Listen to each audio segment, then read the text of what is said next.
Bon alors, elle commence cette réunion-là? Eh oui, elle commence cette réunion. Non, mais c'est bien de voir qu'il y a de l'impatience parmi les participants, participantes, donc je m'en réjouis.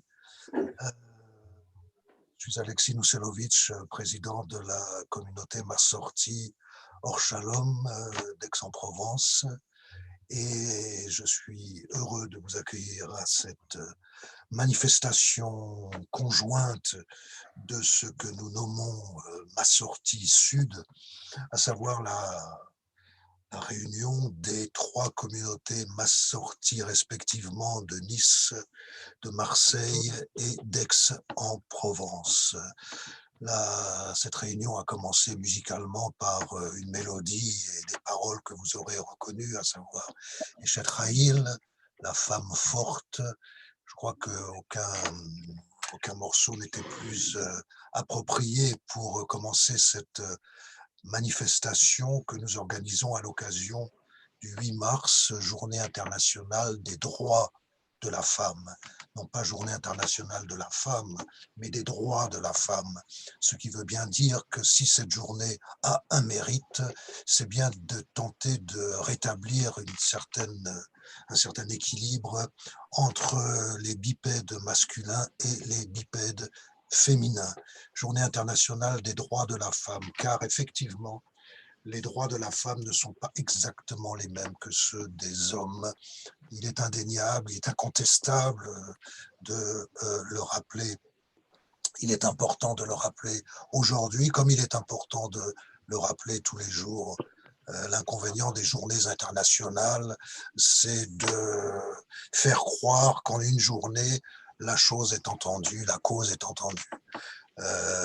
Pour nous, il est important de comprendre qu'il s'agit d'un combat quotidien et que une sensibilité comme celle du judaïsme, un ensemble de règles d'éthique et de règles du vivre ensemble doivent intégrer cette sensibilité-là.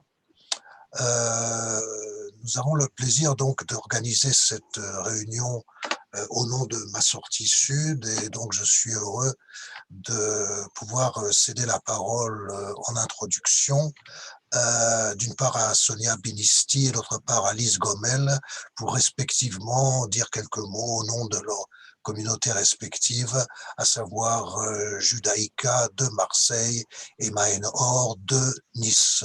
Sonia Binisti, je vous passe la parole. Merci Alexis. J'espère qu'on me voit là. Tout à fait. D'accord, parce que moi je ne me vois pas. Ok, ben écoutez, je suis très heureuse ce soir de fêter et de célébrer cette journée de la femme qui, j'espère, sera non seulement la journée de la femme, mais toutes les journées seront comme celle-là. Sonia, ce n'est pas journée de la femme, c'est journée des droits de la femme. Les droits de la femme. Les droits de la femme. Les droits de la femme, non, c'est important. Non pas que je te soupçonne, pas du tout, mais je crois qu'il y a effectivement un glissement qu'il est intéressant d'interroger. C'est-à-dire, ce n'est pas la femme en tant que femme que nous célébrons, mais de manière politique et de manière éthique, l'égalité des droits. Excuse-moi cette petite remarque. Donc des droits des femmes même. Je te remercie de cette précision. C'est vrai que, bien sûr, les droits des femmes, la femme, on n'a pas besoin de la fêter ni de la célébrer. Elle fait partie de l'humanité et c'est grâce à elle que le monde existe, puisqu'elle enfante, elle donne des enfants, etc. Donc, effectivement, on prend un raccourci en disant la journée de la femme, et tu as tout à fait raison de compléter en disant que la véritable expression qui est les droits des femmes, évidemment. J'ai tout à fait, merci de le compléter. Donc, moi, je dirais que d'abord, je suis heureuse que nos 3 communautés puissent collaborer et faire des choses et des belles choses et d'organiser des événements ensemble. Je dirais que ce maudit Covid, c'est une véritable plaie, mais il a eu quand même, je crois, si tu veux, le fait d'avoir ce Covid a fait quelque part que nous nous sommes regroupés, que nous nous sommes retrouvés, que nous nous sommes tendus la main, nous nous sommes parlé et nous avons voulu faire des choses ensemble et nous rencontrer, etc. Et ça, c'est quelque chose de... C'est la seule chose positive que l'on peut tirer, évidemment, si on peut dire quelque chose de positif par rapport à ce fléau. Mais voilà, je voulais quand même dire que c'est la première fois que nous faisons des organisations, des choses ensemble, les 3 communautés du Sud. Alors, c'est vrai que nous avons quelque chose en commun, c'est que nous avons un rabbin en commun, puisque le rabbin David Touboul étant le rabbin de la communauté Massorti de Nice, et il est notre rabbin référent à Aix et à Marseille. De ce fait, ça nous rend véritablement sœurs, non seulement parce que nous sommes Massorti, non seulement comme nous faisons partie de cette belle famille Massorti qui œuvre pour quelque chose qui n'existe pas, en France, en tout cas dans notre région, c'est-à-dire pour l'égalité de droits des femmes. Donc, qui mieux que nous pourrions faire quelque chose, pourrions organiser quelque chose pour cette journée des droits des femmes, puisque nous sommes les seuls dans notre région à donner les mêmes droits aux hommes et aux femmes. Nous sommes les seuls à organiser des bat mitzvahs où les filles lisent à la Torah, montrent à la Torah. Nous sommes les seuls où les femmes peuvent dire le Kaddish quand elles perdent un être cher, et ça, c'est absolument fantastique, parce que c'est quand j'ai pu le faire pour ma mère, quand des tas de camarades, de copines de Judaïka ont pu le faire pour leur maman ou leur papa, ça a été vraiment quelque chose de, je trouve, non seulement d'émouvant, mais quelque chose qu'il fallait rendre ce droit. Donc, voilà, donc je ne vais pas trop m'attarder, mais je voulais simplement dire que nous sommes heureux de partager ces 3 communautés, des Zooms, puisque c'est la grande mode maintenant des Zooms. Voilà. Alors bon, un mot sur Judaïka, bien, c'est la communauté Massorti de Marseille qui se trouve dans le quartier de Bonneveine. Nous avons un chaliar Tibour, un officiant qui est Édouard Oberecht, Yedidia Oberecht, qui anime toutes nos offices, nos bar mitzvahs, nos fêtes. Voilà, c'est notre chaliar Tibour, notre ministre officiant, et qui fait aussi des conférences, puisqu'il est professeur de philosophie juive à l'université d'Aix-Marseille. Voilà, nous avons un Talmud Torah. Voilà, actuellement, depuis presque un an, nous sommes au repos, au ralenti, au très, très, très ralenti. Nous ne nous exprimons que par Zoom. Et on peut dire qu'à part les fêtes de Tishri et un Shabbat, eh bien, la synagogue est fermée pour cause justement de Covid. Et nous avons hâte de nous retrouver et de retrouver cette ambiance chaleureuse, festive et studieuse. Voilà. Eh bien, je te redonne la parole, cher Alexis. Merci. Ou alors Lise Gomez, je pense. Merci beaucoup, Sonia. Je passe la parole à Lise Gomel. Merci. Alors, je vais vous lire un message de notre président, Franck Medioni, qui n'est pas disponible ce soir. Il tenait à dire combien nous étions heureux et fiers de partager ces Zooms tous ensemble. Massorti Sud devient une réalité de plus en plus évidente depuis une date à laquelle la pandémie a commencé. Si ce fléau nous a éloignés des synagogues, il aura au moins eu le mérite de nous rapprocher les uns des autres. Mayanor souhaite longue vie à ses communautés sœurs de Marseille et Aix-en-Provence. À nous tous, nous sommes plus forts pour affronter les défis qui attendent le judaïsme de demain. Merci à vous, chers amis d'Aix, de nous offrir cette conférence. Voilà. Merci beaucoup, Lise. Nous allons donc réfléchir ensemble sur cette question, le féminin et le judaïsme. Je vous demanderai de couper vos micros, s'il vous plaît. Rien à ce qu'il n'y ait pas de parasitage sonore. Le féminin et le judaïsme, la femme dans le judaïsme, les droits de la femme par rapport au judaïsme, le regard du judaïsme sur les droits de la femme. Enfin, il y a de nombreuses perspectives que nous pouvons emprunter et que je souhaite que nous empruntions ce soir. La première remarque, c'est la suivante. Est-ce que le judaïsme a quelque chose de spécifique à dire sur les droits de la femme? Est-ce que être juive, c'est être différente de être femme? Est-ce que chacune des communautés de femmes, les noirs, les jaunes, les verts, c'est la petite pois, c'est etc., doivent se poser la même question? Ou est-ce qu'effectivement, il y a dans l'identité féminine une universalité suffisante pour que la question ne se pose pas à partir de nos appartenances respectives? D'où l'importance de l'intitulé Journée internationale des droits de la femme. C'est-à-dire qu'on déplace la question ontologique, être une femme, sur la question politique, avoir des droits, voir ces droits respectés, voir ces droits bafoués, transgressés, etc.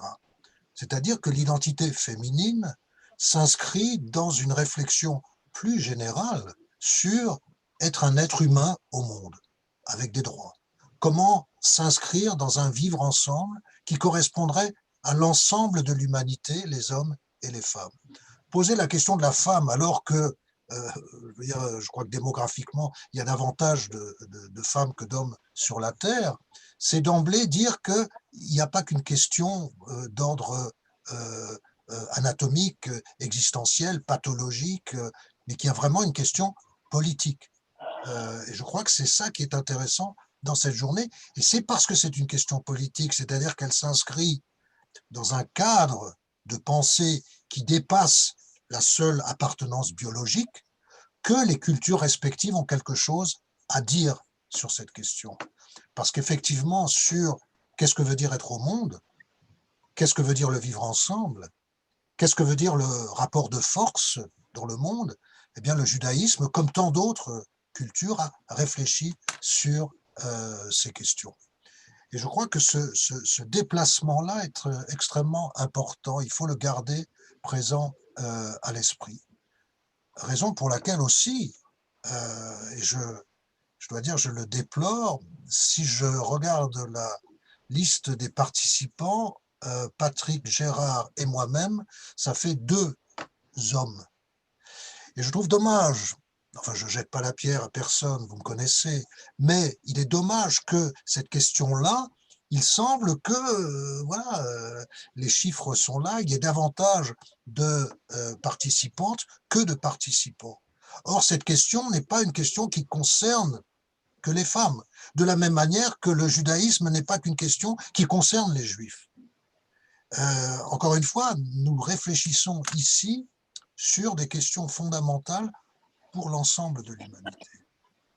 Je crois qu'il est important de dépasser d'emblée la question de l'appartenance physiologique, biologique, anatomique, pour véritablement comprendre que nous appartenons à nos corps, mais nous appartenons aussi à un système de pensée. Je crois que le judaïsme, c'est cette tentative d'équilibrer l'appartenance à un corps et l'appartenance à un système de pensée. Eshet Ha'il, que je passais tout à l'heure en introduction, quand Eshet Ha'il est à la fois un hommage à la femme, mais un hommage à la Torah, c'est bien montrer qu'il est possible, non pas de faire une métaphore entre la femme et la Torah, mais de montrer que la Torah s'inscrit dans un système de pensée, et de la même manière, il faut penser la femme dans ce même système de pensée. J'en ai sans doute déjà trop dit, mais c'était pour ouvrir quelques pistes de réflexion. Mode d'emploi de la soirée, une conférence qui va être donnée par Béatrice Nuselovic, agrégée de lettres germaniques et docteur en lettres germaniques, sur la question être femme, rabbin, hier et aujourd'hui, qui sera suivie, deuxième partie, d'une discussion entre nous toutes et nous tous, sur les questions que la conférence aura soulevées. Alors, je vous demande encore une fois de fermer vos micros. Je vous demanderai de les rouvrir, au contraire, tout à l'heure, pour écouter la conférence. Je vais partager l'écran de sorte que le PowerPoint puisse être vu par tout le monde. Voilà, le PowerPoint en principe est partagé et je cède la parole à Béatrice Nuselovic.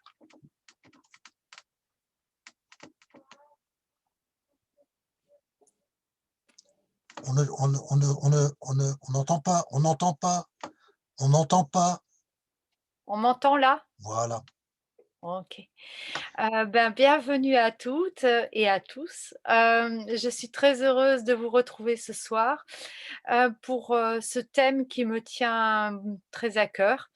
Et je vais commencer par... donc, vous avez le PowerPoint, j'espère, qui s'affiche.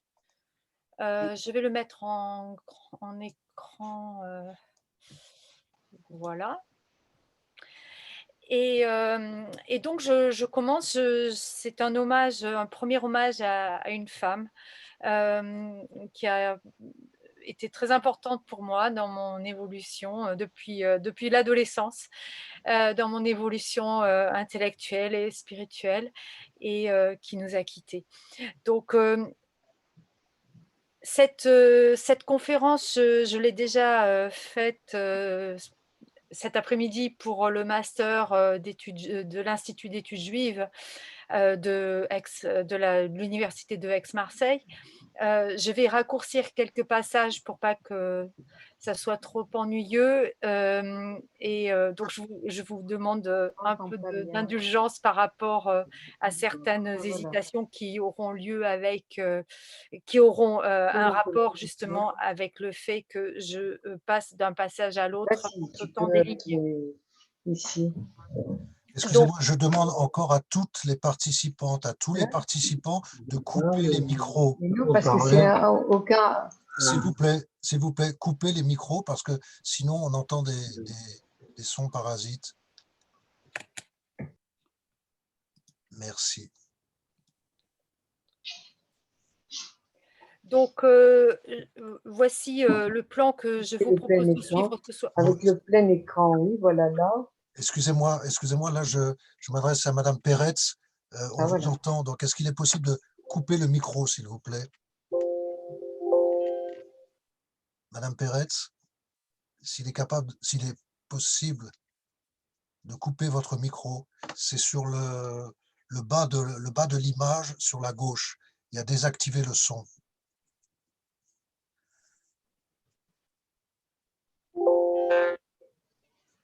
Bon.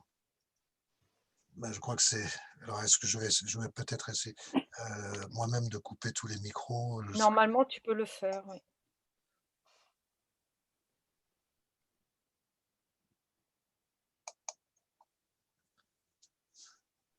Bon, j'ai essayé, mais bon. Donc, je reprends ce que j'étais en train de dire. Je partais donc du premier point, la halakha, pour la simple et bonne raison que je vais rappeler plus tard, que c'est un des arguments qui est avancé par les détracteurs du fait que les femmes deviennent rabbins. J'y reviendrai. Alors, une approche sociologique voudrait que soit traitée l'évolution du rôle des femmes séparément selon les mouvements du judaïsme, libéral, progressiste, massorti, orthodoxe, etc. Et selon les revendications des différentes ethnies. Alors, j'ai décidé d'avoir une approche plus historique et plus synthétique et de considérer le monde juif dans son ensemble afin de prendre en compte les échanges et les interactions qui contribuent à une évolution afin de pour accéder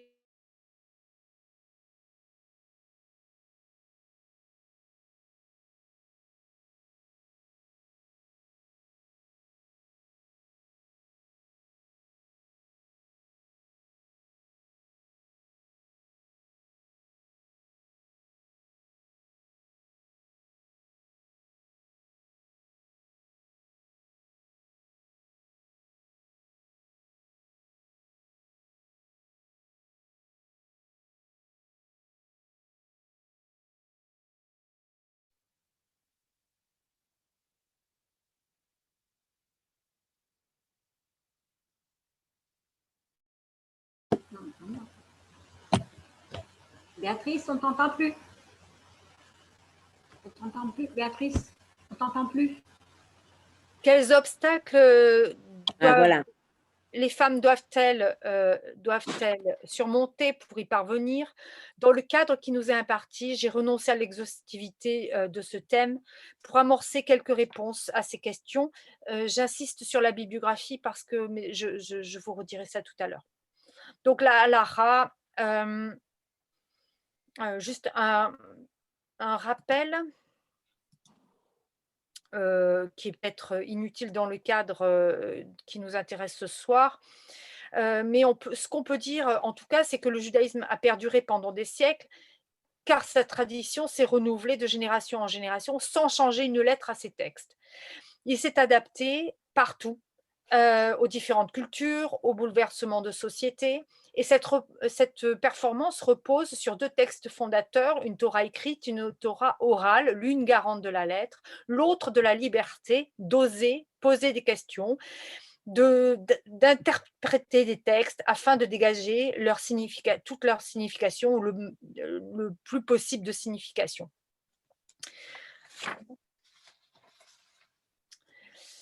Même si l'on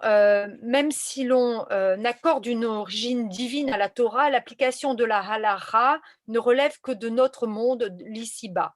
À un mot, depuis le jour où Moïse l'a reçue, la Torah n'est plus au ciel, lit-on dans la Torah.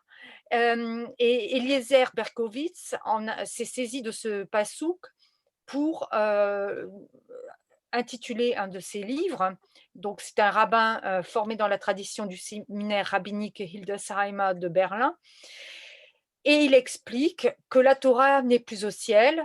Cela veut dire que l'humanité en est la dépositaire et que lui revient la responsabilité de l'interprétation. Ce principe permet à l'Ara de ne pas demeurer figée. Elle s'est adaptée à de nombreuses reprises, à chaque époque, à chaque innovation. En ce qui concerne le Talmud, même s'il est écrit, il témoigne de l'oralité et seules les circonstances l'ont forcé à être mis sur le papier. Donc, considérer la halakha comme quelque chose qui est immuable, alors qu'elle doit régler harmonieusement la vie juive et donc s'y adapter, n'est peut-être pas la bonne voie. La halakha, d'autant plus, ne doit pas devenir instrument de pouvoir. Ce que Eliezer Berkovitz met en évidence, c'est que dans toute communauté humaine, l'usage et la coutume font foi. Alors, selon la loi, les femmes n'ont pas l'obligation de se soumettre aux commandements positifs liés au temps, comme la prière quotidienne, mais doivent obéir aux commandements positifs non liés au temps, comme l'étude de la Torah, et aux commandements négatifs, par exemple l'interdiction de consommer certains produits. Puisque la loi les dispense de certains commandements, cette dispense n'est pas un interdit. Cela signifie plutôt que les femmes devraient pouvoir choisir d'étudier ou non la Torah. L'étude et l'interprétation des textes sacrés confiés aux hommes et gardés par les hommes, des hommes qui étudient, la codification par les décisionnaires masculins ont entraîné la ségrégation des femmes dans l'espace du culte et leur exclusion de l'école de l'étude rabbinique et des rôles de leadership religieux. Cependant, dans le Talmud, les avis des sages représentent une large diversité. Les décisionnaires doivent trancher afin d'adapter une ligne de conduite dans les synagogues. Mais durant des siècles, les décisionnaires ont préféré voir une interdiction dans la dispense d'études religieuses jusqu'à naissent justement des mouvements comme Massorti. Je reviens aux femmes, les femmes rabbins dans le monde. Dans le texte biblique, il n'y a pas de rabbin. Comme vous le savez, le rabbin n'est pas indispensable. Le Shaliach Tzibour peut mener l'office sans présence de rabbin et il n'est pas nécessaire d'être rabbin pour diriger une communauté. La fonction de rabbin, cependant, fut strictement réservée aux hommes jusqu'à il y a quelques années. Il est chargé du rituel à la synagogue, alors que les femmes occupaient des fonctions sacrées au sein du foyer. L'exercice de la fonction du rabbinat par les femmes n'est pas habituel à notre époque et seule la halakha peut répondre à la question de savoir s'il est possible et permis qu'une femme accède à l'ordination. La souplesse et en même temps la complexité de la loi oblige à savoir interpréter les textes et donc à avoir fait des études. Les femmes n'y eurent pas toujours accès et leur vie dans leur intimité, dans la société, était réglée par d'autres et elles n'avaient pas d'influence ou très peu sur ces règles. Le monde d'aujourd'hui a profondément repensé la fonction de la femme dans la société. Le monde juif n'y est pas hermétique. Un fossé s'est creusé entre leur responsabilité dans la vie civile et leur statut au sein de leur communauté. Une femme médecin, professeur, chef d'entreprise, devrait-elle se résigner à la passivité lorsqu'elle passe le seuil de la synagogue? À n'en pas douter, une révolution est en marche. On compte aujourd'hui 1 millier de femmes rabbins dans le monde. Quelques 800 exercent aux États-Unis, une cinquantaine en Europe, le reste en Israël. En 2019, Danielle Toiti devint la 4e femme en France à exercer ce ministère, après Pauline Beb, qui lui remettra sa smira, Delphine Orviller et Florian Chinsky. Toutes préfèrent le terme de rabbin à celui de rabbine ou rabbinite, qui désigne la femme du rabbin, une femme généralement importante dans la communauté d'une synagogue. Aux États-Unis et en Israël, les termes de maharat, rabba et rabbi sont également utilisés. Alors, j'ai fait un tableau pour qu'on se rende compte des pays dans lesquels les femmes rabbins ont pour la première fois il y a eu une femme rabbin, hein. Donc ça commence en 1935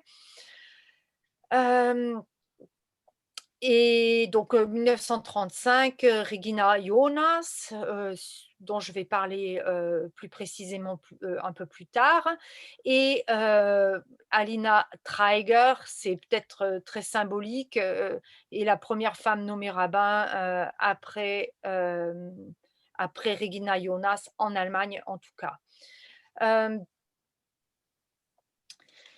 Il n'est pas étonnant de voir que les sociétés dans lesquelles les femmes ont acquis des responsabilités en premier ont aussi vu les premières femmes rabbins. L'Allemagne des années 30, la Grande-Bretagne, puis les États-Unis dans les années 60, Israël et enfin l'Europe à nouveau depuis les années 2000. Les sociétés du pourtour méditerranéen, hormis Israël, où les rôles entre hommes et femmes ont le plus de difficultés à évoluer, vont avoir également une influence sur ce qui se passe dans le monde juif. Donc je passe à la tradition. Donc ça c'est Alina Traeger qui est la jeune rabbin libérale à Berlin. Il y en a eu d'autres depuis, mais je pense que c'était assez symbolique pour montrer son visage. Aujourd'hui encore, les questions soulevées à propos des femmes touchent à différents domaines. La bat mitzvah, Sonia Benissi y a fait allusion tout à l'heure.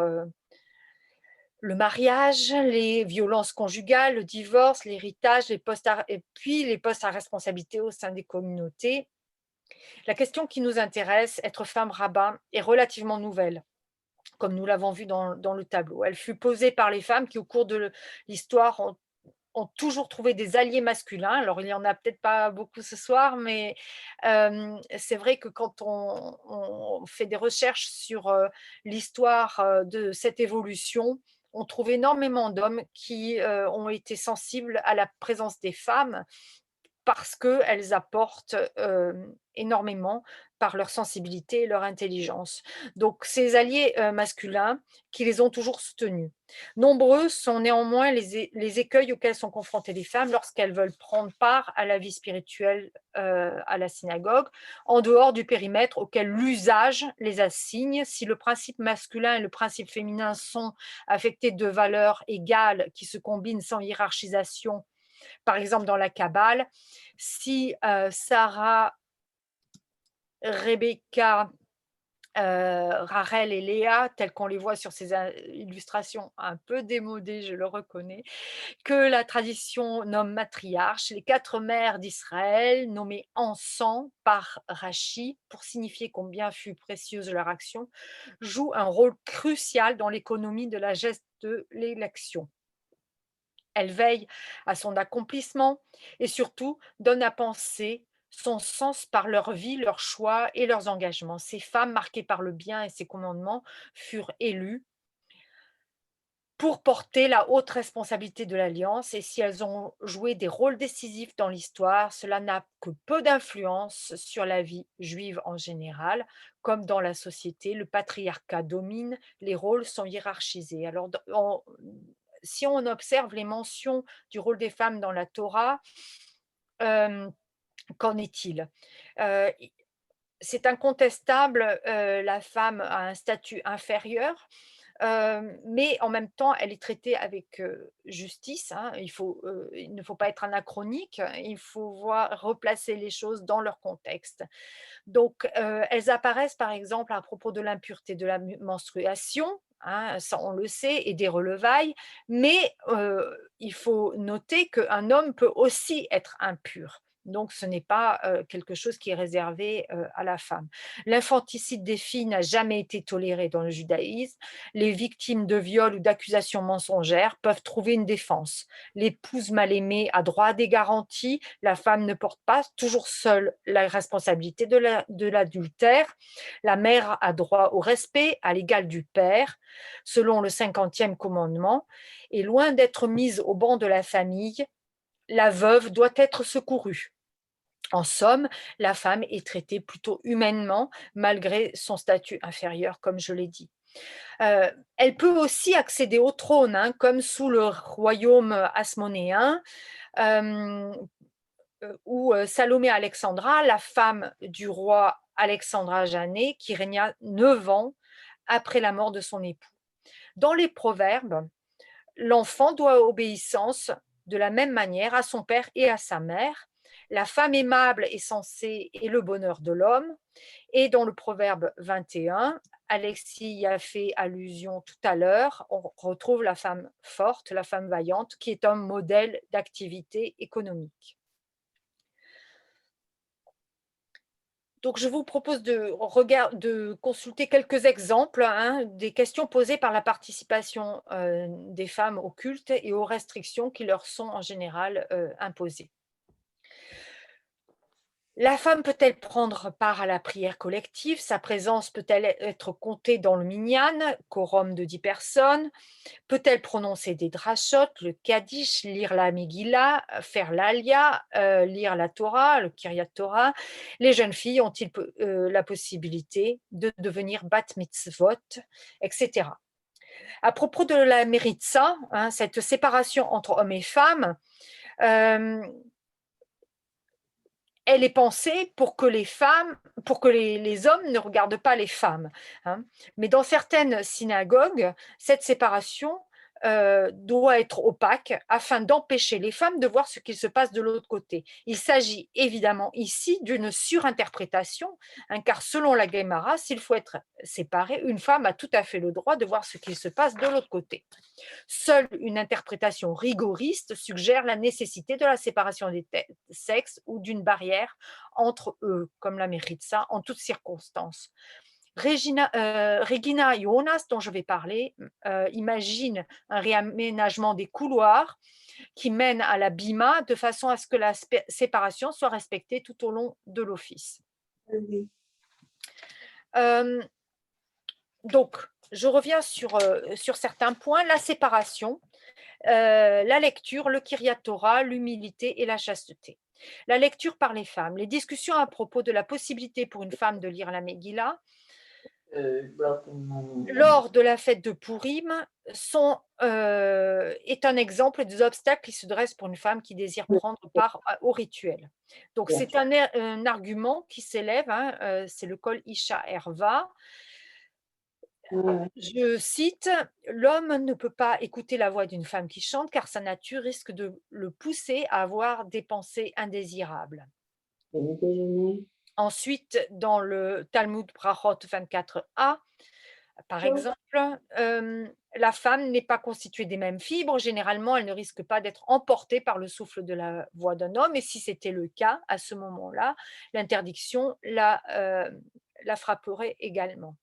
En ce qui concerne le Kiryat Torah, la montée d'une femme à la Torah est même envisagée dans la halacha.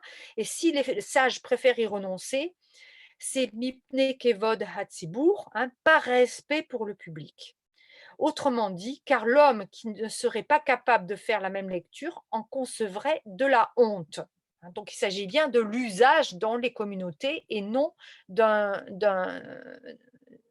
d'une loi halachique. Dans une conférence issue d'une série de cours retransmis sur Acadème, le rabbin Moshe Sebag de la Grande Synagogue de Paris pose la question en 2020 de savoir si les femmes peuvent lire la Megillah ou pas. Donc, sa réponse, c'est à Purim, tous, hommes et femmes, ont le droit d'entendre le récit de Esther. Une femme peut le lire si, dans le cas où un homme ne serait pas là pour se soumettre au devoir, dans une province éloignée, comme en province par exemple, sinon, une femme peut lire pour les femmes. Si une communauté osait enfreindre cet usage, elle se couvrirait de discrédit. Regina Jonas avait déjà pris cet argument en compte, je la cite, « Si une femme lisait mieux qu'un homme, l'opprobre pourrait couvrir la communauté ». Fin de citation. Elle rappelle aussi que l'appel des femmes à la Torah est bien permis par le Talmud, donc je me réfère au Talmud Megillah 23a, et Regina Jonas propose des solutions pour prononcer les brachot qui n'existent qu'à la forme masculine. Un autre point qui est important, c'est l'humilité et la chasteté. Dans sa conception du métier de rabbin, Regina Jonas insiste sur le fait que la femme rabbin n'abandonne en rien les atouts du féminin tels qu'ils sont décrits, par exemple, dans le traité Soukha 51b. Je cite, « Les femmes étaient assises dans la parcelle du temple qui leur était réservée. Dans le traité Shabbat 11.3, la pruderie des femmes est soulignée, l'idéal d'un comportement discret, humble et chaste. Regina Jonas considère ces qualités indispensables au métier de rabbin et son comportement devait servir de modèle et de référence à tous les membres de la communauté. Le parcours de Regina Jonas est exemplaire. Donc ça, c'était la Méritza pour les images, le rouleau d'Esther. Voilà, Regina Jonas. Son parcours est exemplaire à plusieurs titres.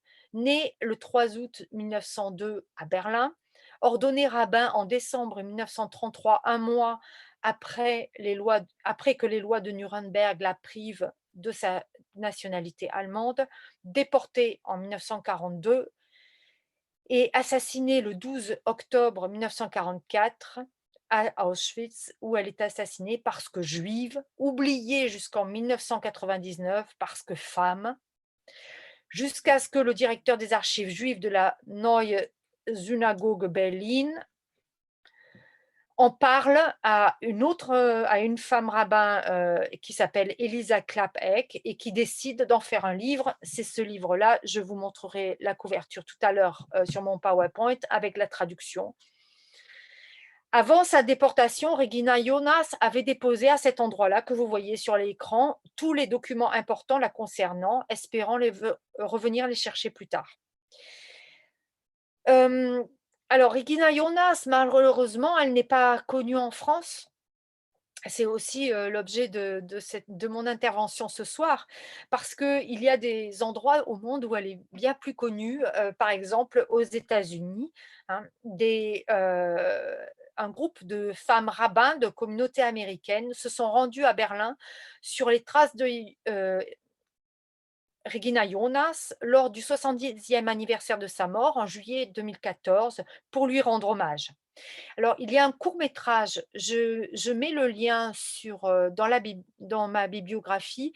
Je voulais vous le montrer, mais j'ai fait la tentative cet après-midi pour l'Institut d'études juives et la qualité est déformée par Zoom. Donc, c'est un peu dommage. Il vaut mieux que vous la regardiez en toute tranquillité. Dans ce film, les femmes rabbins d'aujourd'hui, hein, qui font ce voyage, d'abord à Berlin où Regina Jonas a vécu, où elle a fait ses études, d'abord de professeur et ensuite de rabbin. Et elles se rendent aux archives aussi où ont été conservés donc tous les documents, hein, le reste des documents qui restent, qui sont à disposition du public. Et ces femmes sont très frappées par la personnalité de Regina Jonas.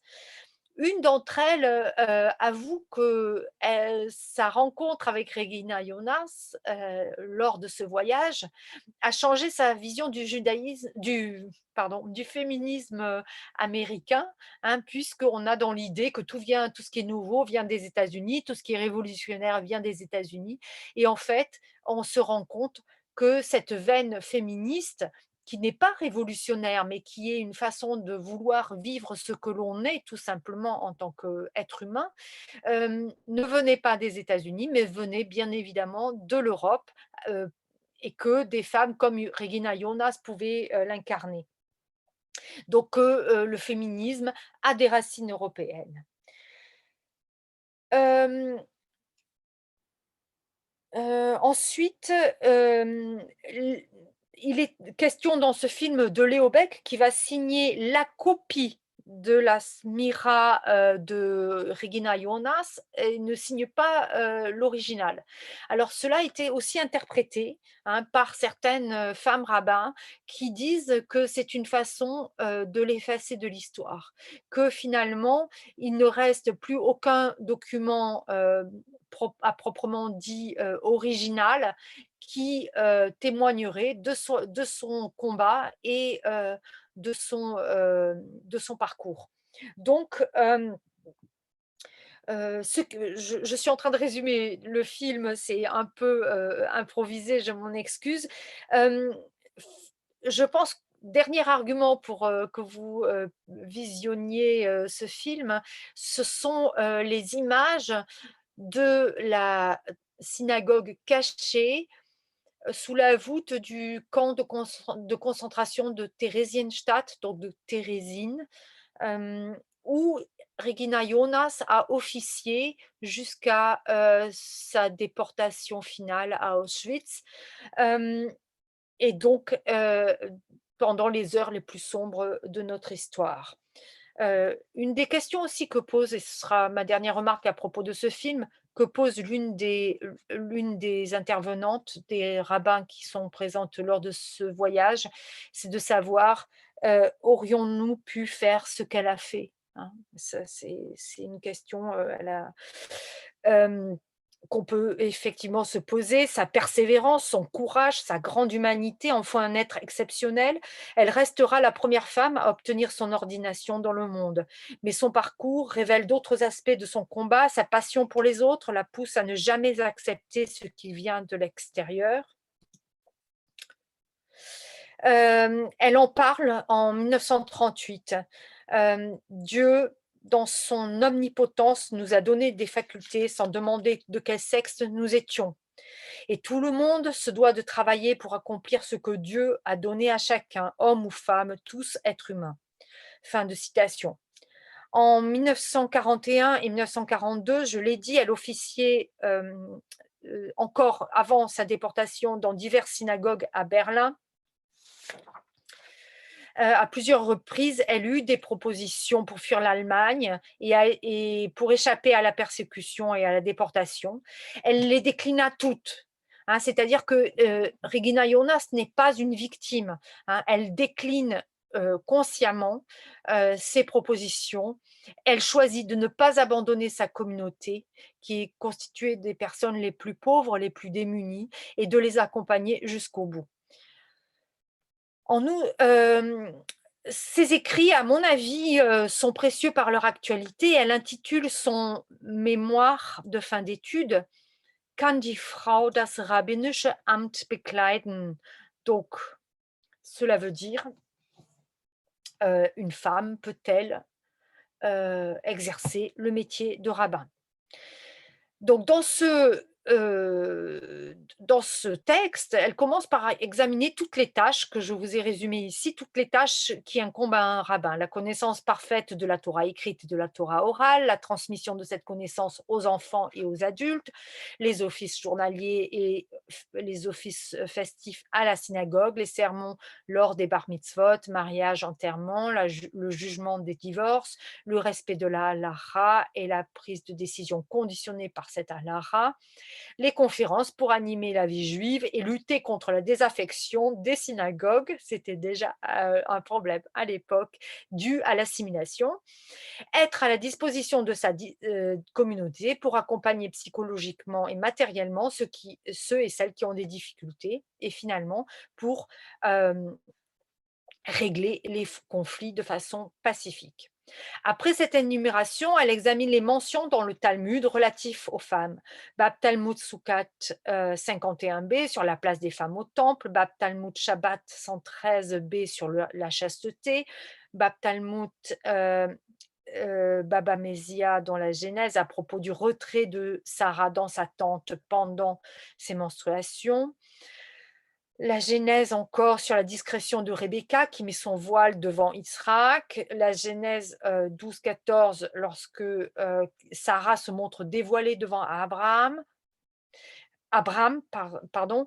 Et Jonas réitère le même examen dans la Torah, les psaumes, notant que très peu de passages obligent la femme à s'occuper de ses enfants et à rester au foyer. Au même titre que les hommes, le devoir de procréer incombe aux hommes comme aux femmes. Les femmes, au même titre que les hommes, sont des servantes du message délivré au Sinaï. Et après la traversée de la mer Rouge, Myriam s'empare du tambour et chante avec les femmes pour fêter la délivrance. Regina Jonas évoque la force des guerrières Déborah et Yael, la sagesse des prophétesses de Hulda, la bravoure de Judith, le courage de Hannah et l'audace d'Esther. Dans son analyse de la Torah, du Talmud et de la Halacha, donc ça c'est le livre, Jonas ne trouve aucune interdiction explicite empêchant la femme de devenir rabbin et donc ne constitue pas à ses yeux une violation de la Halacha. Son écrit, que j'ai photographié la couverture du livre, date de 1930 et donc et dans cet écrit, elle répondra oui, une femme peut être rabbin, mais elle ne tente à aucun moment de convaincre. Elle le rédige dans la tradition talmudique qui s'appuie sur la lecture de textes herméneutiques contradictoires afin de trouver ou de chercher à cerner la vérité. Jonas, par là même, fait la preuve que toute réponse dépend de la perspective de lecture des textes. Regina Jonas reçut sa smira dans un cadre restreint. La communauté juive d'alors n'était pas prête à l'employer en tant que rabbin et donc elle officia d'abord en tant que professeur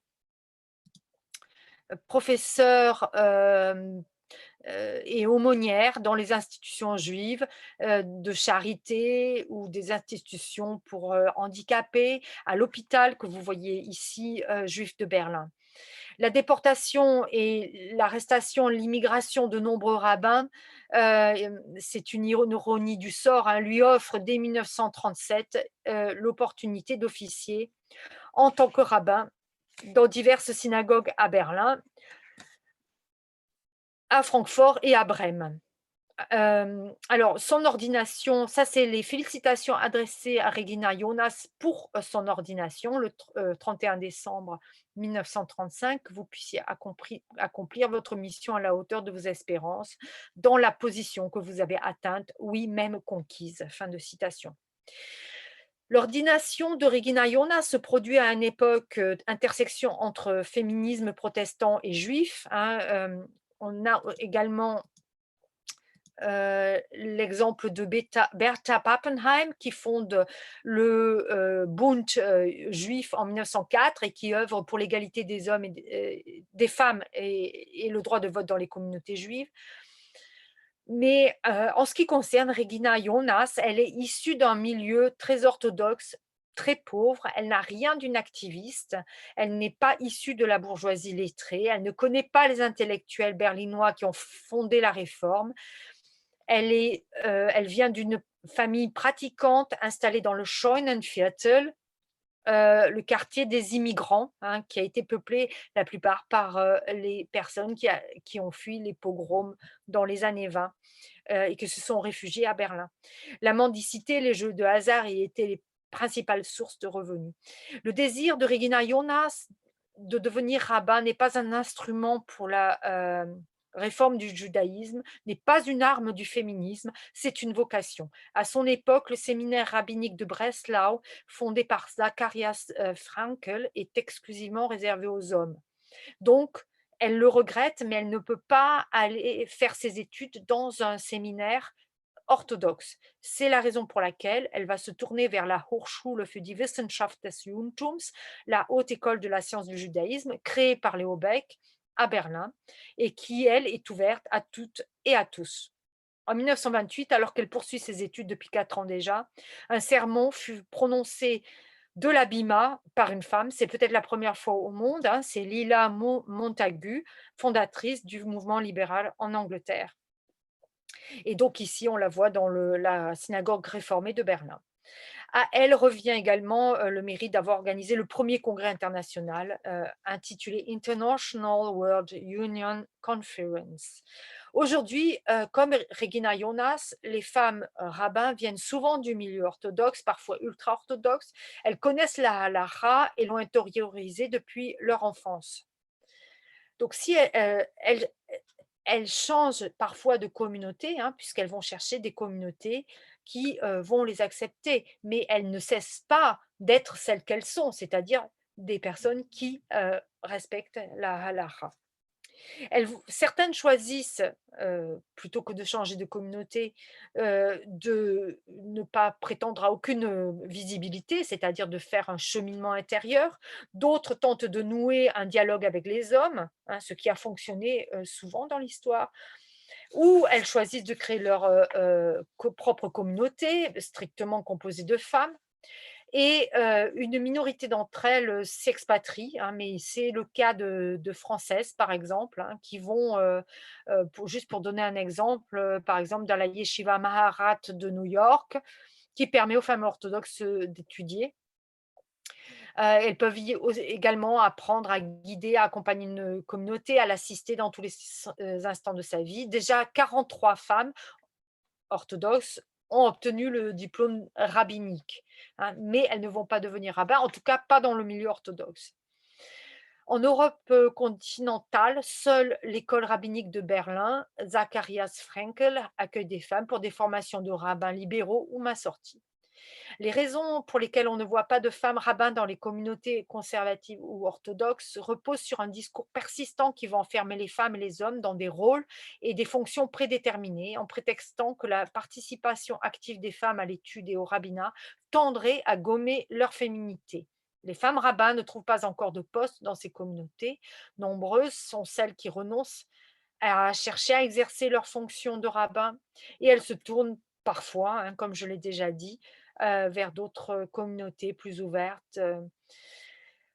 Alors, j'en arrive à la conclusion.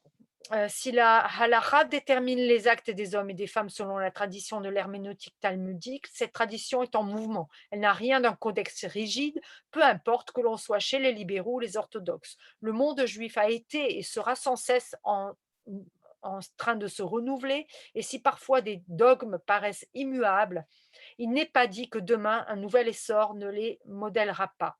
On en veut pour exemple celui des règles qui régissent l'accès à l'étude des femmes dans les séminaires rabbiniques orthodoxes en Israël. En 2020, les femmes ont obtenu le droit de passer le même diplôme que les hommes et sont désormais en mesure de réclamer la reconnaissance de leur capacité devant le grand rabbinat. Alors en France, il y a un observateur étranger, hein, qui est docteur en philosophie générale et spécialisé en philosophie de la halakha en Israël, qui s'appelle Mirael Benalmon, et qui compare l'évolution en France avec ce qui se passe en Israël et aux États-Unis. Il affirme que la communauté juive en France, je cite, serait la proie de l'offensive des Haredi, qui prône un modèle de communauté dans lequel seul le lien religieux permettrait le lien social. Fin de citation. Ce modèle, je cite à nouveau, est une structure de type médiéval au centre duquel se place la synagogue. Il souligne, fin de citation, il souligne que les jeunes générations refusent aujourd'hui ce modèle. Et on a par exemple des jeunes femmes orthodoxes qui ont créé Kol El. Donc c'est sur Internet, c'est accessible à tous, des jeunes femmes orthodoxes qui ont fait leurs études justement à New York pour la plupart. Donc, si j'ai évoqué la femme dans les milieux orthodoxes, c'est pour mettre en lumière les obstacles qui se dressent pour l'acquisition d'une plus grande autonomie des femmes en général. Il faut bien comprendre que même si chez les massortis ou chez les libéraux, il y a des femmes rabbins, elles doivent quand même elles sont confrontées à une certaine résistance qui, moi, m'intéresse parce que je soupçonne parfois chez moi-même ou chez d'autres, que nous avons aussi d'une certaine manière intériorisé des interdits et gardé des inhibitions qui nous freinent dans notre prise de parole, dans notre apprentissage et dans notre confiance, dans la confiance en notre légitimité. Il est indéniable que le judaïsme dans son ensemble sera en mesure de relever le défi, non pas comme force révolutionnaire, mais comme ambition de créer une communauté riche de sa diversité et de sa richesse. Alors, voici ma bibliographie. J'attire votre attention sur la dernière mention, Femme rabbin d'aujourd'hui et Regina Jonas. C'est le film dont je vous ai parlé. Je vous en conseille vivement la vision. Merci beaucoup de votre attention et je rends la parole à Alexis pour la discussion.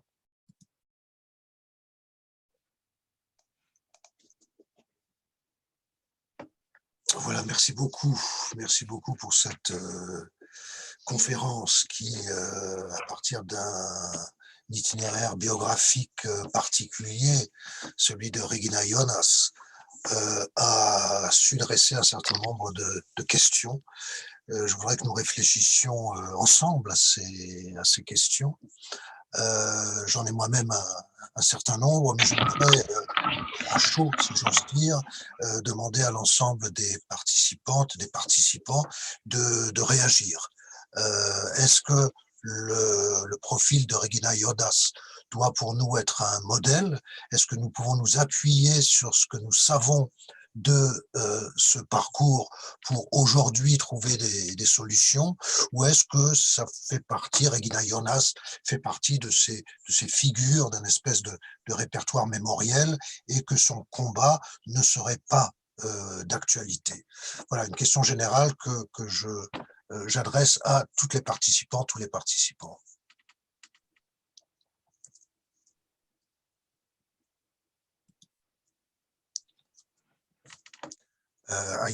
Je crois que Sonia, tu peux rétablir ton micro.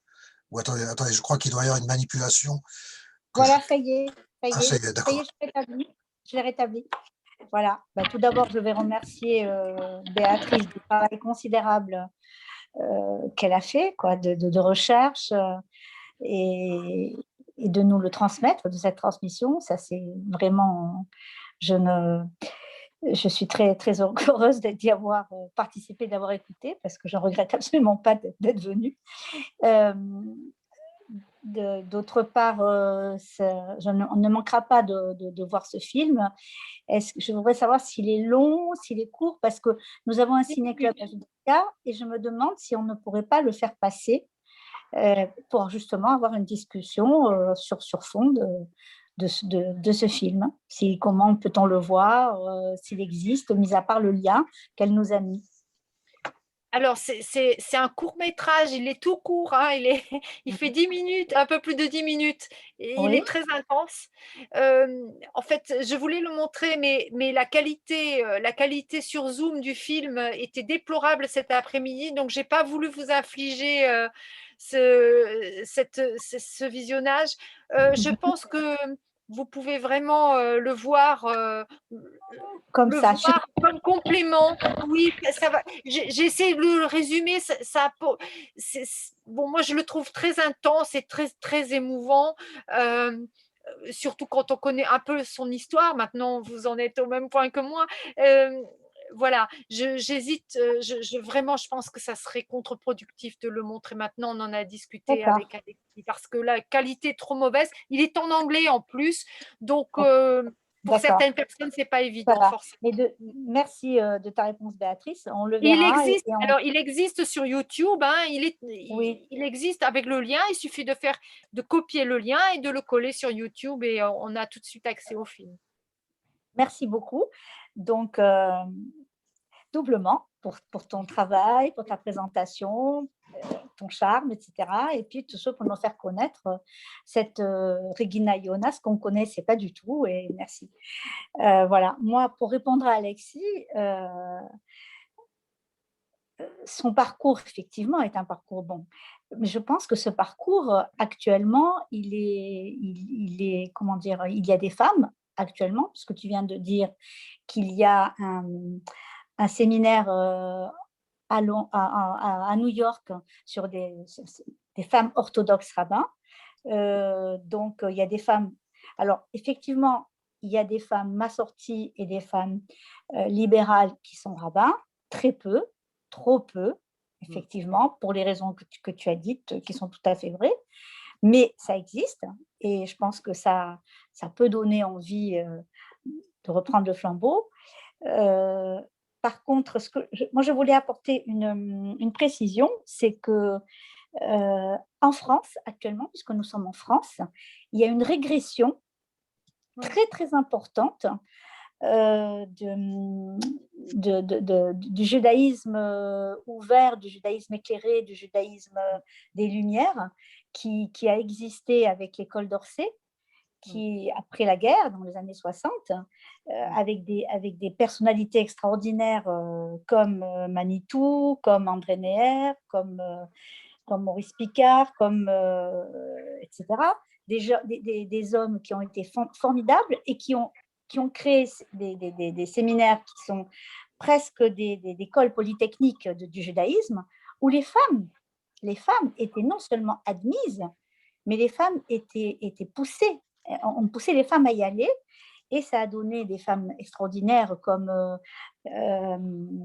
Régine Amado Valenci, comme Liliane Vanna, voilà, et des femmes qui finalement ont maintenant, pour certaines, ne sont plus de ce monde ou qui ont déjà un certain âge, mais il n'y a pas de relève parce que cette école d'Orsay qui était vraiment quelque chose d'extraordinaire, qui était le judaïsme français, qui était très moderne, qui était très ouvert aux femmes, qui n'était pas replié sur lui-même, etc., eh bien, il s'est laissé gagner, il s'est laissé porter par un discours qui n'est pas du tout français, par un discours qui nous vient des Haredim, qui nous vient, comme tu l'as dit tout à l'heure. J'appuie ce que tu as dit parce que j'ai beaucoup lu là-dessus, je me suis beaucoup renseignée, effectivement. Actuellement, la femme, en France, on a 40 à 50 années de retard par rapport au judaïsme américain ou israélien. Et c'est alors, moi, je me dis que il faut faire quelque chose, il faut, voilà, je veux dire, je donne un exemple de ce judaïsme ouvert, accueillant, intelligent, des Lumières et surtout accueillant vis-à-vis des femmes. Alors, il y a à Carpentras, à la synagogue de Carpentras, il y a, quand on la visite, il y a une petite tablette où il est marqué qu'en 1870, les femmes ont fait leur bat mitzvah. Mais la bat mitzvah, ce n'est pas la bat mitzvah comme dans les synagogues orthodoxes ici, où elles font un petit discours sur leur prénom le dimanche dans la salle des kiddush, et non pas dans la synagogue. Voilà, donc c'est quelque chose qui n'est pas moderne. La modernité actuellement, elle est rétrograde. Voilà. Et je pense que En ce qui concerne la France, en ce qui concerne ce judaïsme-là, aux États-Unis, en Allemagne, comme tu dis, en Angleterre, en Amérique latine où le judaïsme traditionnel, le judaïsme et le judaïsme assorti, et non pas le judaïsme orthodoxe, comme en Argentine, comme un peu partout, au Mexique, etc. Et il n'y a que la France qui est à la traîne. Mais c'est quelque chose qui fait peur de voir à quel point on est vraiment gagné par les Haredis. Voilà. Alors, c'est vrai que ça concerne l'orthodoxie, mais étant donné que c'est le mouvement majoritaire et que en plus, grâce au consistoire, il y a un pouvoir de parole, c'est pour ça que j'ai aussi axé mon intervention sur ce qui se passe dans l'orthodoxie, parce que je pense que même si on en est consciente et conscient, ça a quelque part une influence sur notre comportement, sur notre façon de comprendre notre synagogue, sur notre façon de vouloir la construire et de vouloir la structurer. Voilà, bon, c'est aussi une façon de rendre hommage aux hommes qui nous entourent. Alors, en tout cas, à Or Shalom, on est entouré d'hommes féministes et qui, la plupart, apprécient que les femmes prennent la parole. Je ne sais pas comment ça se passe à Marseille ou à Nice, mais j'ai aussi ce sentiment-là.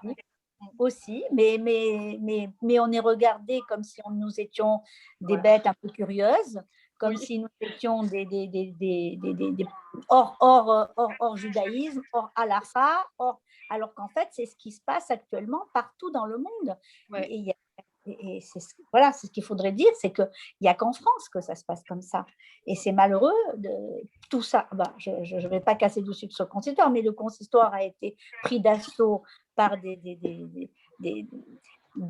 judaïsme presque haredi, puisqu'avant, les femmes de rabbin ne portaient pas de perruque. Moi, j'ai connu des tas de rabbins dans les années 60-70 où les femmes ne portaient pas des perruques, ou n'étaient pas séparées. Ces histoires de mechitza dans les fêtes, ça n'existait pas. Et maintenant, c'est pas qu'on avance, c'est pas qu'on régresse, c'est qu'on rentre dans un moule d'un judaïsme qui est minoritaire dans le monde, très minoritaire dans le monde. Et la France a choisi ce type de judaïsme-là. Voilà. C'était le témoignage que je voulais apporter en disant, non, on est dans le vrai, quoi. Nous, les femmes. Quelqu'un veut prendre la parole? Je ne vois pas toutes les icônes sur mon écran, donc je ne vois pas si... voilà, Patrick ouvre le micro. Et voilà, Patrick Gérard. Moi, je veux bien prendre la parole. Oui. À Daniel. Alors, Patrick Gérard. Voilà, Patrick. moi, je suis ma sortie Marseille, Judaïka.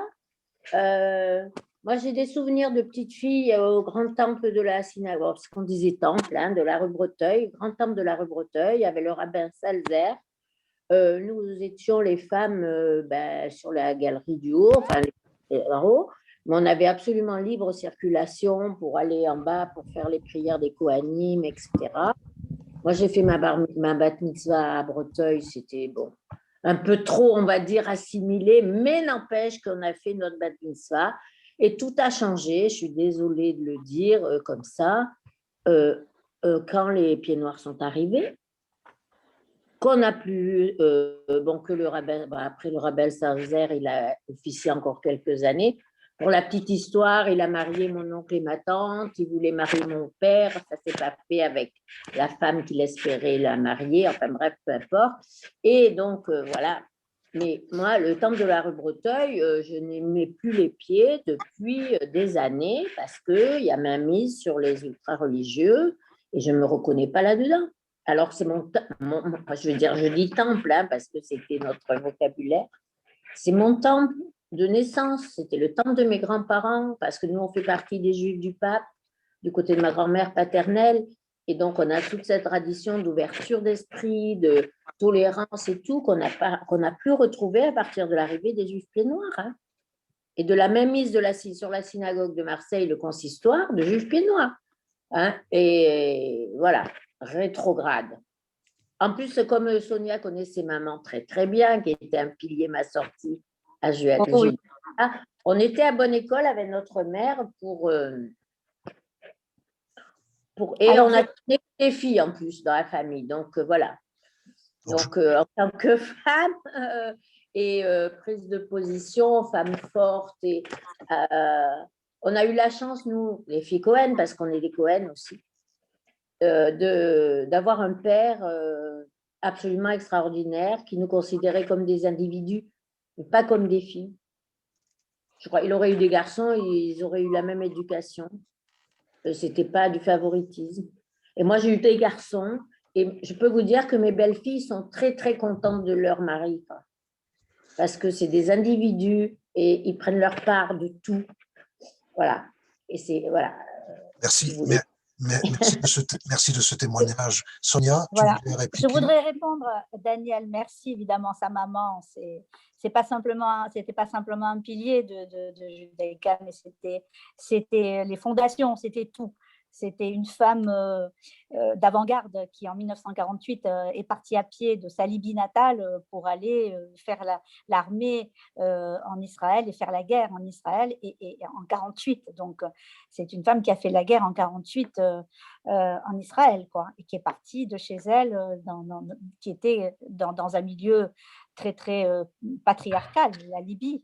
Imaginez, donc sa mère, je ne peux pas parler d'elle sans avoir envie de pleurer parce que c'est un manque terrible qu'elle nous a laissé. Mais je voulais dire 2 mots à Daniel. Quand tu dis le grand temple, c'est pas ton langage, ça s'appelle le grand, ça s'est toujours appelé, il s'est créé comme le grand temple de Marseille. C'est simplement à l'arrivée du grand rabbin Citruc que ça leur a pas plu et ils ont changé le nom.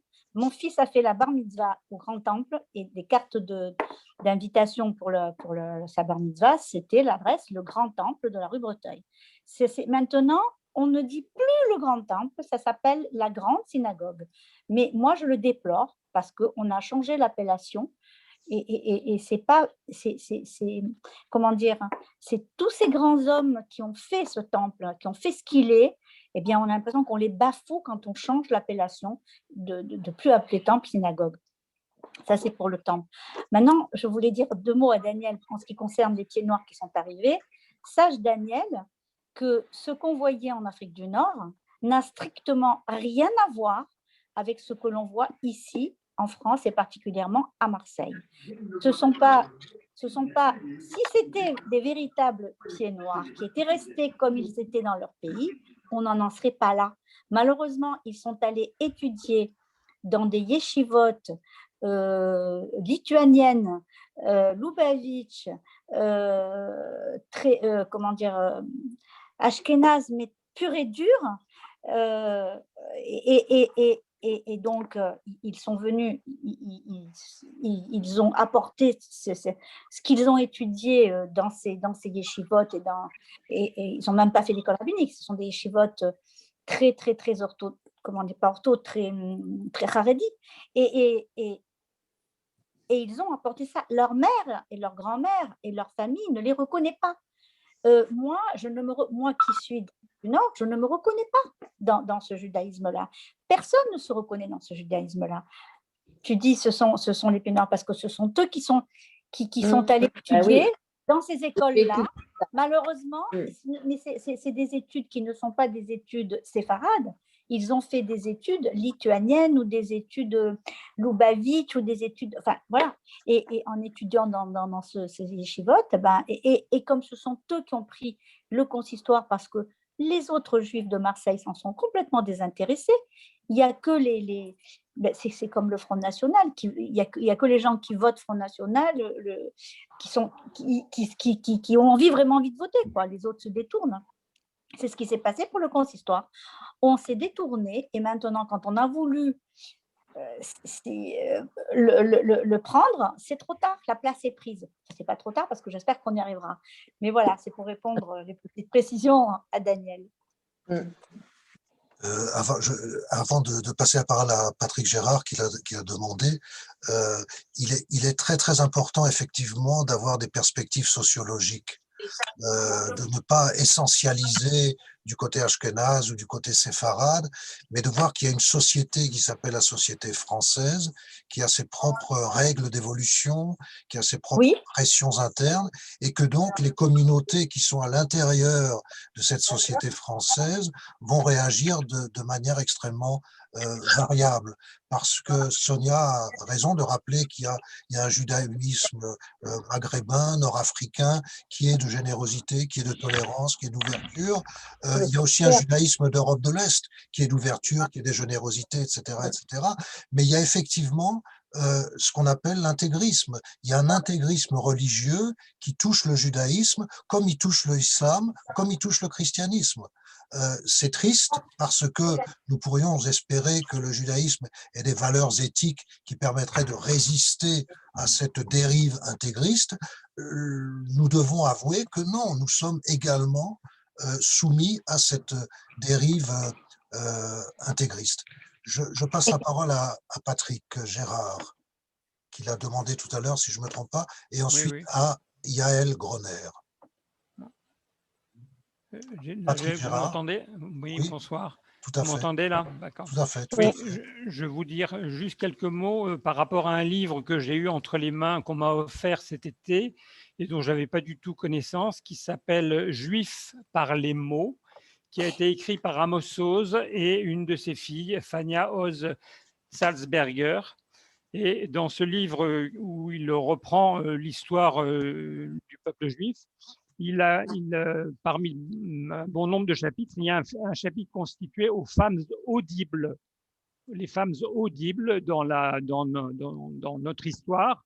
Et il dit à un moment donné, la Bible, mais pas le Talmud, abonde en personnes de sexe féminin, puissantes, actives, véhémentes, loquaces, individualisées et exceptionnelles.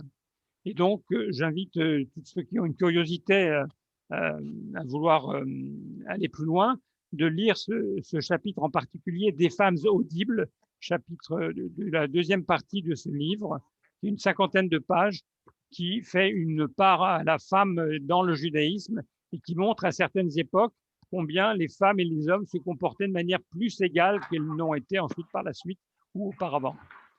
Voilà. C'est un livre, c'est paru chez Gallimard. C'est paru chez Gallimard. Hein. Juifs par les mots d'Amos Oz et Fania Oz Salzberger.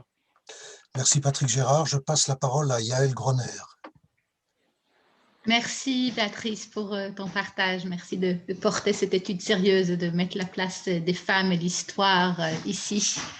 J'ai deux choses à partager. La première, et c'est vrai que j'étais touchée, Daniel, par ce que vous avez dit, Sonia et Alexis, du coup, toute cette réflexion de c'est la faute de qui? Comment expliquer? Comment donner sens à tout ça? Et c'est vrai qu'il y a un niveau où c'est normal de dire ah, c'est des séfarades, non, c'est des ashkénazes, non, c'est des français, non, c'est les autres.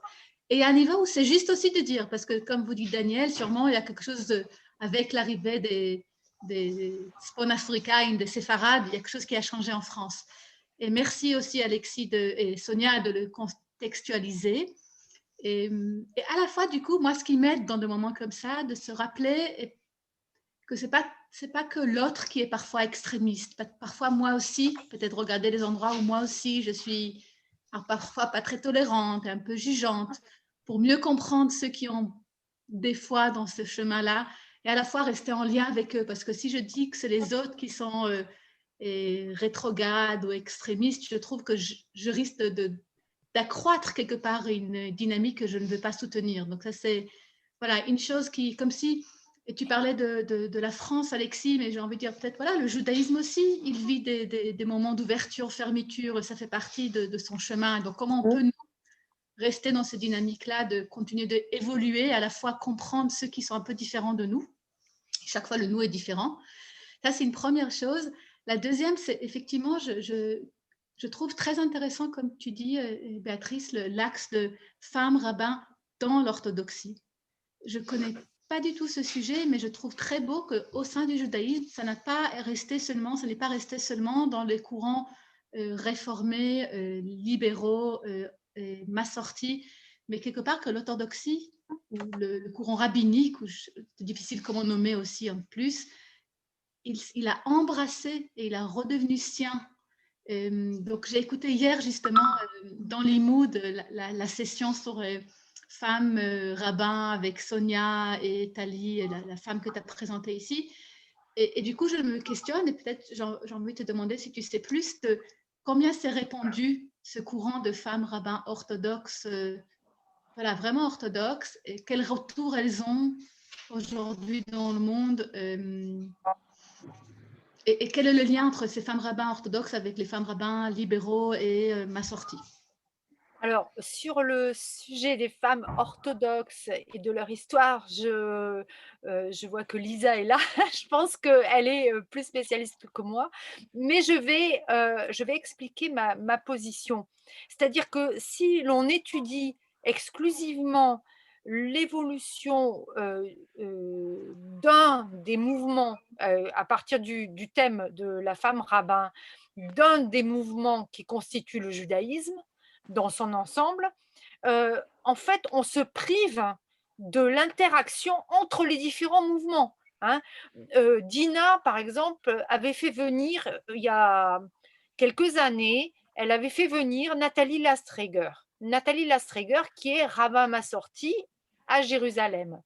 L'histoire de Nathalie Lastreger, c'est une histoire personnelle, mais en même temps, elle est partagée par plein de femmes rabbins en Israël ou aux États-Unis ou ailleurs.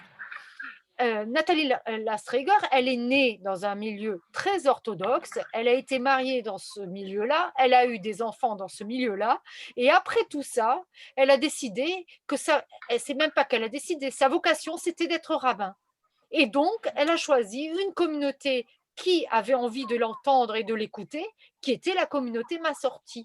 Donc, en fait, faire une séparation entre les différents mouvements, bien sûr que sociologiquement, c'est tout à fait nécessaire, comme le fait Lisa dans ses articles, mais moi, de mon point de vue, qui est plus un point de vue historique que sociologique, et plus...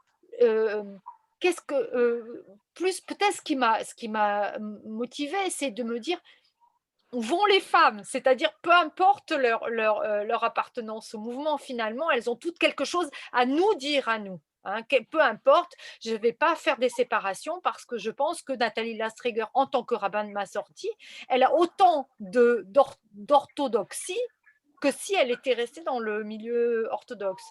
Alors, je pense, je ne vais pas malheureusement pouvoir répondre réellement très précisément sur les femmes orthodoxes, mais je pense qu'une partie du combat a commencé justement en Israël parce que l'État est aussi un État de pouvoir religieux et qu'il s'agissait pour les femmes orthodoxes en Israël de défendre leurs droits lors du guet, lors de l'héritage, par exemple, à des tas de niveaux hein, où il fallait défendre les droits. Et comme le droit en Israël, c'est le droit rabbinique, ces femmes-là se sont débrouillées pour avoir accès aux études, pour avoir accès aux diplômes, etc., etc.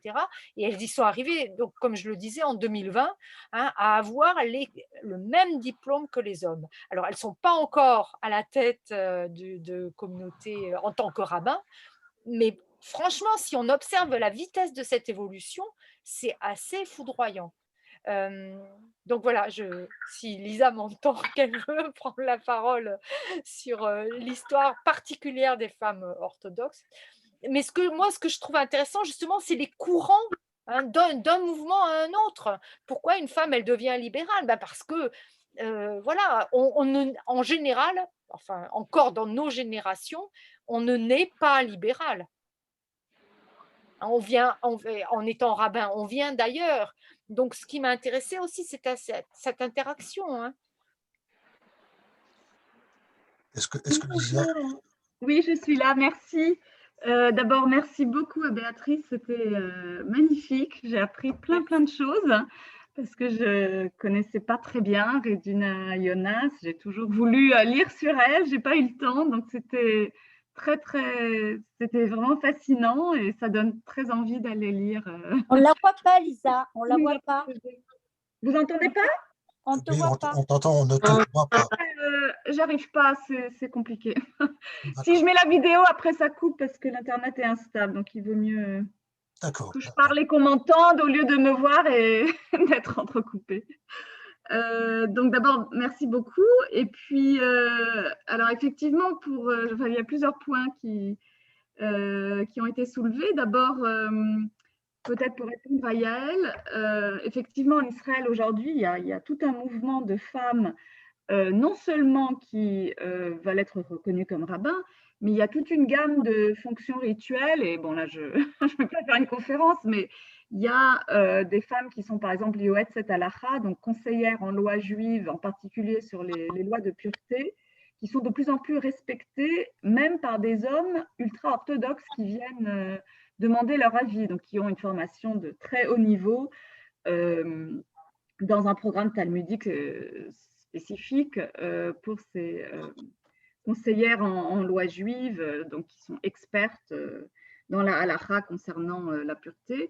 Il y a aussi ce qu'on appelle les avoués rabbiniques, donc des femmes qui accompagnent des femmes en instance de divorce pour le guet, donc ils connaissent aussi par cœur la halakha, qui vont dans les tribunaux rabbiniques avec ces femmes pour les représenter.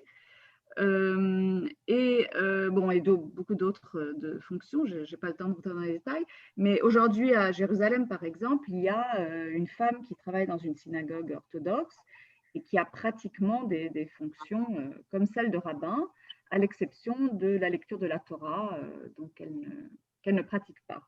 Il y a aussi un rabbin dans une municipalité qui a une assistante femme qu'il appelle Maharat, donc guide spirituelle et religieuse, et qui remplit aussi des fonctions très très proches de rabbin. Et ce qui est intéressant en Israël, c'est que justement les mouvements massortis et libéraux sont très minoritaires, et on voit dans les mouvements orthodoxes justement cette progression incroyable des femmes qui aujourd'hui aussi demandent à être post-scotes, c'est-à-dire à émettre des responsables, des opinions rabbiniques. Et de plus en plus de femmes ont par exemple publié des recueils, donc des femmes orthodoxes ont publié des recueils de questions et réponses halachiques.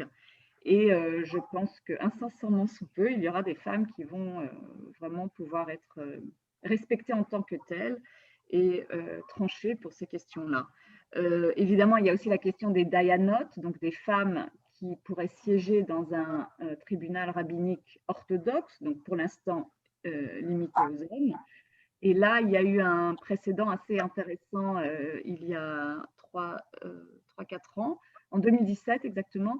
La première femme musulmane a été nommée Qadi, donc juge dans un tribunal de charia en Israël, puisque chaque communauté a ses tribunaux pour les chrétiens, les juifs et les musulmans. Et les ultra-orthodoxes, évidemment, se sont opposés à sa nomination. Bon, elle a été nommée, évidemment, mais à la Knesset, ce sont les ultra-orthodoxes qui se sont opposés en priorité parce qu'ils ont très peur que les femmes juives orthodoxes demandent la même chose très bientôt. Donc, ça bouge beaucoup, effectivement, en Israël. Et pour la France, c'est vrai que c'est très dommage qu'il y a ce retard énorme. Peut-être pour répondre à Madame Binisti, il faut peut-être aussi voir qu'en France, il n'y a pas du tout de mouvement qu'on appelle Modern Orthodox aux États-Unis. Oui. Il y a donc l'ouverture de toutes ces yeshivot pour femmes, en particulier la yeshiva Maharat à New York. Et si ça vous intéresse, je suis en train de suivre, là, il y a un couple de jeunes français à Paris qui veulent commencer une communauté moderne orthodoxe. Et la fille est en train de justement étudier à la Yeshiva Maharat. J'ai oublié son prénom, elle s'appelle Ackerman. Oui, sur la conférence. Myriam Ackerman, voilà, c'est ça. Et son mari qui étudie aussi pour être rabbin dans une yeshiva à New York. Donc, ils veulent commencer une communauté à Paris. Ça peut être le début justement d'un mouvement peut-être en France où on verra. Enfin, elle veut être la première femme rabbin orthodoxe en France. Donc voilà, il y a peut-être quelque chose qui va changer en France. Et puis peut-être aussi pour parler des groupes de libéraux, il y a une femme qui a fait des recherches sur… Comment ? Je demanderai à ce que les micros soient éteints, sauf le micro de la personne qui parle, s'il vous plaît. La personne qui parle, c'est qui déjà? Tu as dit C'est Lisa. Lisa. Lisa Antebi. Antebi Yemini. Voilà, j'ai Lisa pas... comment? Pardon? Antebi Ah, Yemini. d'accord. C'est bien ce que j'ai pensé, mais enfin, je n'avais pas la confirmation.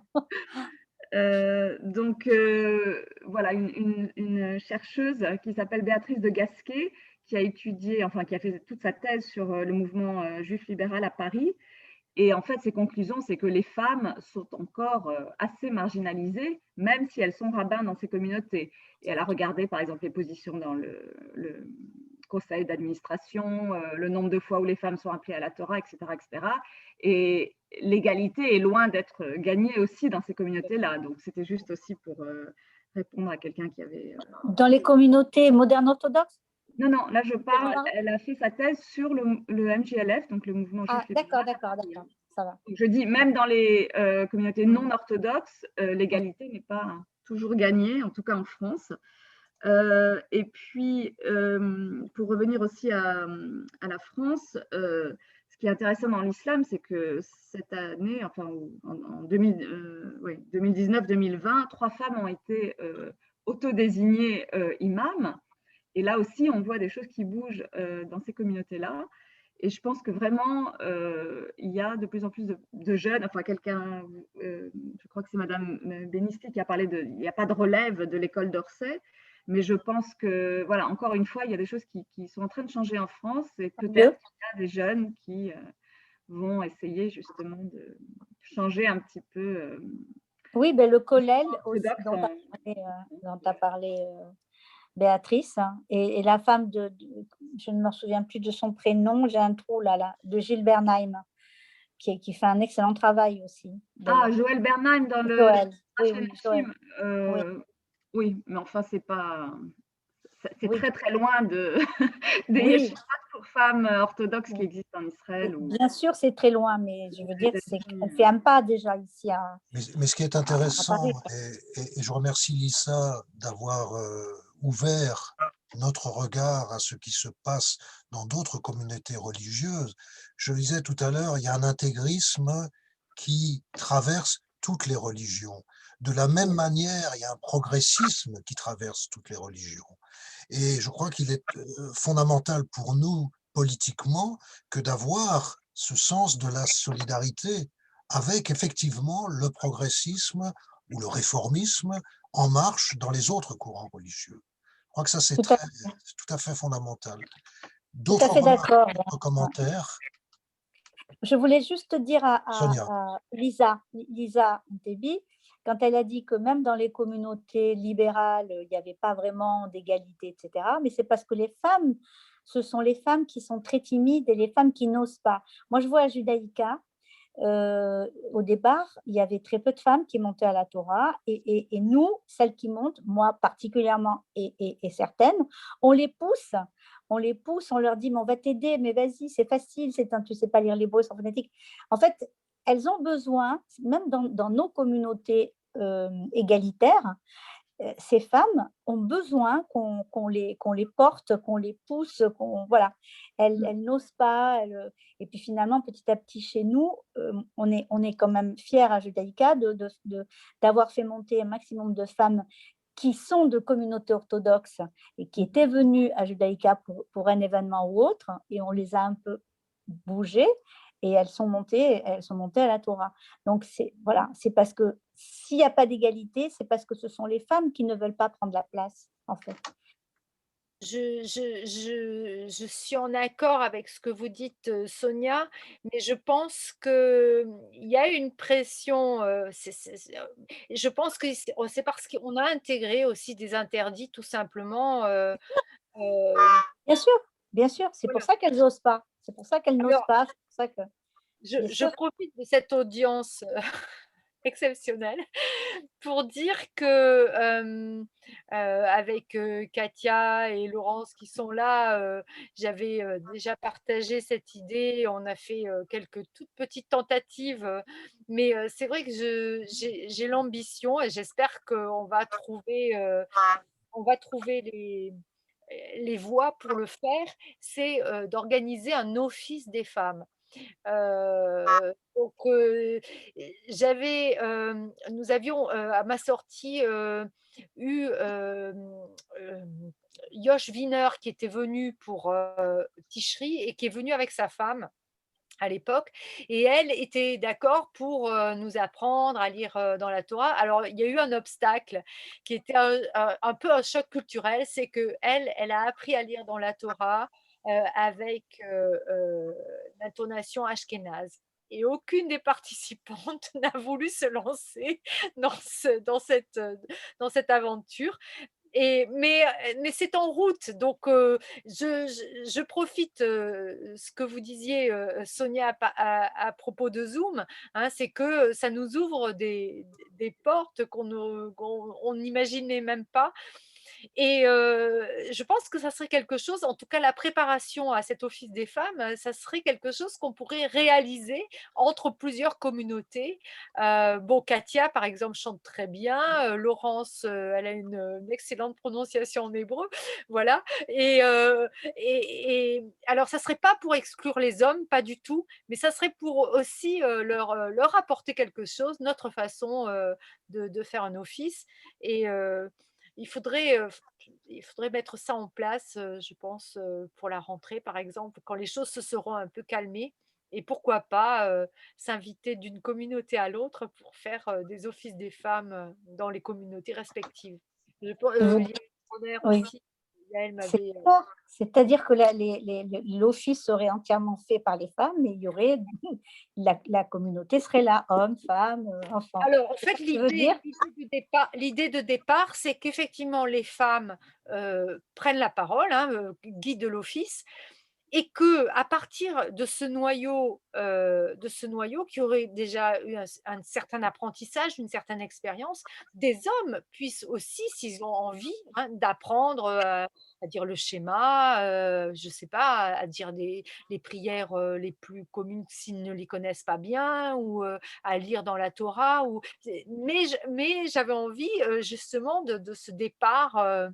De lancer cette impulsion, d'une fois pouvoir faire un office des femmes. Eh bien, je vous le souhaite. Hein.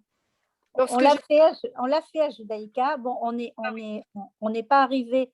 Enfin, moi, la première fois que j'ai lu à la Torah, c'est Yeshaya d'Alsace lors d'un séminaire il y a une dizaine d'années, peut-être une quinzaine d'années, lors d'un séminaire, le séminaire m'a sorti qu'organisait Yeshaya d'Alsace. À l'époque, c'était à la Baume-les-Aix qu'il faisait ça. Et il m'a prise au dépourvu en plein séminaire. Il m'a dit, toi Sonia, moi je chante, je parle hébreu, je chante. Donc il m'a dit, toi Sonia, je veux que ce Shabbat, tu prennes une montée. J'ai dit, mais tu plaisantes, même pas en rêve. Et il m'a dit, mais non, non, non. Et alors il est très persuasif. Et on était 3 femmes de Judaïka à ce séminaire. Et il nous a obligés, il nous a tenus. Et alors, celle qui nous a appris la cantillation, c'est Florian Chinsky, qui est un rabbin Massorti. Florian Chinsky est rabbin Massorti. Et on a loupé le coche parce qu'à un moment donné, quand on n'avait pas de rabbin, et Florian s'était retrouvé sans travail, et on aurait pu la prendre. Mais à l'époque, on était frileux et on n'osait pas prendre une femme rabbin. Et qu'on regrette maintenant amèrement, mais de toute façon, je pense qu'on n'aurait pas pu la payer, ce que la paye peut-être le MJLF aussi. Mais c'est Florian Chinsky qui est ashkénaze et qui, la première fois que j'ai lu à la Torah, moi qui suis espagnole, je suis marocaine-espagnole, on a fait notre montée, les 3 femmes, avec la cantillation ashkénaze de Florian. Et moi, je pousse à ce que j'aimerais bien, je le dis, qu'on fasse des petits apprentissages, qu'Édouard nous les enregistre, hein, et je pousse à ce que les femmes savent toutes chanter, elles savent toutes les prières à Judaïka. On fait l'office quand quelquefois on n'a pas de chazan du tout. Nous, il y a plus de femmes que d'hommes dans notre synagogue. Et toutes les femmes connaissent l'office, toutes les femmes chantent et toutes les femmes, la seule chose qu'elles ne font pas, c'est lire à la Torah. Mais ça, j'espère bien qu'on va y arriver. En tout cas, j'aimerais bien, et si on peut s'aider, si on peut faire quelque chose ensemble, ça serait formidable. C'est bien, ouais.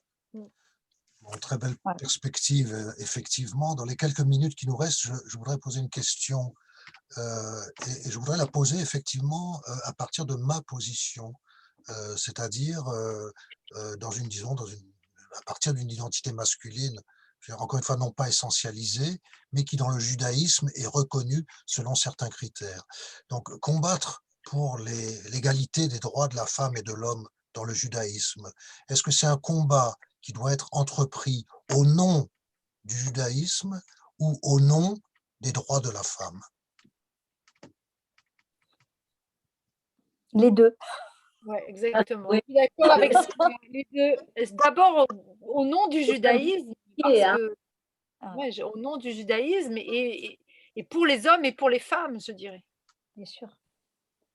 Pourquoi d'abord au nom du judaïsme? Pardon? Parce qu'en dehors, personne ne nous empêche de nous présenter à la présidence de la République ou d'être médecin ou d'exercer notre métier, de choisir notre voie. Alors pourquoi le judaïsme, qui aujourd'hui est une religion, de toute façon, les religions sont aussi des choix, hein. On peut être juif sans aller à la synagogue, il y en a beaucoup, la plupart d'ailleurs. Donc, c'est un choix d'avoir une action au sein d'une communauté, essayer d'apporter à soi, mais aussi aux autres quelque chose. Mais moi, je dis aux femmes les femmes orthodoxes qui nous regardent un peu de travers, nous les femmes assorties, je leur dis, mais regardez, quel est le poste le plus important qui a été exercé en Israël, qui est exercé, c'est le poste de Premier ministre, n'est-ce pas? Golda Meir était une femme et Golda Meir était Premier ministre. Comment on peut être Premier ministre, diriger un pays qui est le pays de tous les Juifs, qui est le pays d'Israël, et ça, on peut, et de lire à la Torah ou d'être égal, on ne peut pas. Alors, je leur oppose toujours l'image de Golda Meir et je dis, mais voilà, elle est allée au-delà je veux dire, on ne peut pas faire plus, quoi. D'autres remarques, d'autres questions, d'autres observations, d'autres témoignages? Non? Bien, dans ce cas-là, je vous remercie toutes et tous de votre participation. Je remercie Béatrice Nousselovitch de sa conférence. Je remercie les deux communautés sœurs de Nice et de Marseille de leur participation à cette manifestation. Je rappelle que c'était la Journée internationale des droits de la femme et à notre petite mesure, nous avons essayé de contribuer à apporter quelques pensées, quelques réflexions dans l'espace politique posé par cette journée du 8 mars. L'enregistrement a été effectif, je l'espère en tout cas, et nous serons à même de le partager sur nos sites respectifs dans un avenir extrêmement proche. Bonne fin de soirée et à très bientôt. Merci à tous et à tous. Merci, à bientôt. Merci À Béatrice, très merci à tout le bientôt. monde. Merci Béatrice, merci Fallait. Très bientôt. Au revoir. Merci à tout le monde. Au revoir. Au revoir. Oh, ben voilà.